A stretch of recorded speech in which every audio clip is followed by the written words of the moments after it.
आणि विंचू निघाव. विंचावला मारण्यासाठी दगड उचलाव. दगडाखाली साप निघाव. सापाला बघून पळत सुटाव. पळता पळता विहिरीत पडाव. विहिरीत मगर दिसावी. मगरीपासून वाचण्यासाठी पुन्हा वर यावं. वर यावं तर वाघ दिसावा. वाघापासून वाचण्यासाठी पुन्हा त्याच विहिरीत उडी टाकावी. उडी टाकता टाकता एका फांदीला पकडावं. फांदीचा आधार घ्यावा आणि मधाचा थेंब तोंडात पडावा. त्याचप्रमाणे शिवाजी महाराजांनी हिंदवी स्वराज्य स्थापन केले. अन्नाच्या भुकेत विचाराची भूक मिसळली की क्रांतीची सुरुवात होते. मात्र क्रांती करण्याच्या रक्ताचे पाठ वाहू लागतात. मात्र क्रांती करणाऱ्याच्या संसाराची राख ओघळले होते. सहभाग नसतो त्या मात्र पुढच्या अनेक पिढ्या आनंदाने जगत असतात.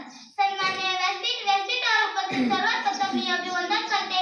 मी कुमार राधिका बांबारे इयत्ता 7वी मध्ये शिकणारी वसईची विद्यार्थिनी आपल्यासमोर विषय मांडते. कर्तव्यदक्ष नीतिमत्ता श्रेष्ठ राजा छत्रपती शिवाजी महाराज.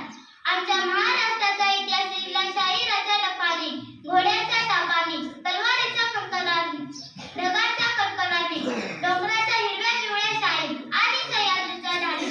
जगण्याचे स्थान आणि जगण्याची जाणीव विसरून जात असलेली पिढी जिथे उभी राहते तिथे चांगल्या आचाराची, चांगल्या विचाराची आणि चांगल्या संस्काराची पिढी तुम्ही निर्माण करत आहात. हीच खरी आनंदाची गोष्ट आहे. ज्याने मुस्कर मावळे घेऊन मोगलशाहीची कत्तल करून ती वेशीवर टाकून स्वराज्य स्थापन केले. असं एकमेव शिव छत्रपती कड्या कपाऱ्यातून हिंदवी टोकणारा सह्याद्रीचा भानेदार ढाण्या वाघ अष्टपैलू जाणता राजा शिवाजी महाराजांचा जन्म इसवी सन 19 फेब्रुवारी 16